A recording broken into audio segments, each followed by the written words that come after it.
जिले तरक्याती कमिश्नर पुलवामा कश्मीर बसीरुल हक चौधरी ने तराल के कई इलाकों का दौरा करके ब्लॉक दिवास प्रोग्राम की सदारत की। इस मौके पर मौसूफ ने कहा कि इलाके में सड़कों को तरजीही बुनियादों पर तामीर किया जा रहा है ताकि लोगों को मुश्किलात से दो चार न होना पड़े। उन्होंने कहा कि जब सड़क होगी तो बाकी सहूलियात को फराहम करने में आसानी रहती है। डीसी के हमरा एडी ताल और बाकी अफसरान भी मौजूद थे।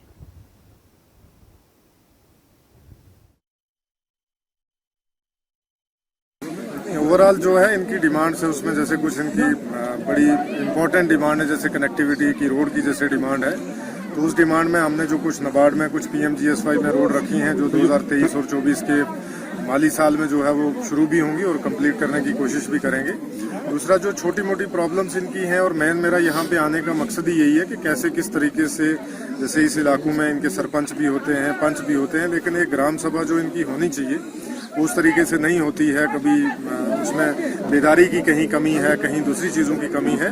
तो ये जहाँ जहाँ पे भी हम इसको ब्लॉक दिवस भी लगाते हैं, प्लस इनकी एक जो पंचायत में जो हम पूरा ओवरऑल रिव्यू भी करते हैं, उससे एक तो इनको दो चीज़ों का मिलता है। एक तो ये है कि जो एडमिनिस्ट्रेशन का और पब्लिक के बीच में जो है वो गैप किसी किस्म का रहना नहीं चाहिए, जो ऑनरेबल एलजी साहब का भी मानना है और उनकी डायरेक्शन भी है कि किस तरीके से एडमिनिस्ट्रेशन और पब्लिक के बीच का गैप जो है वो खत्म होना चाहिए। दूसरा ये है कि इन लोगों के बीच में आके इस इलाकों को देख के एक ओवरऑल फर्स्ट हैंड जो इन्फॉर्मेशन भी मिलती है कि किस तरीके से हम प्लानिंग आने वाले टाइम में बेहतरी से करेंगे। जैसे मैंने ये दूर दराज का इलाका जो है वो किया है, जैसे आज भी मैं वहाँ से जो हमारा गामराज वाला रोड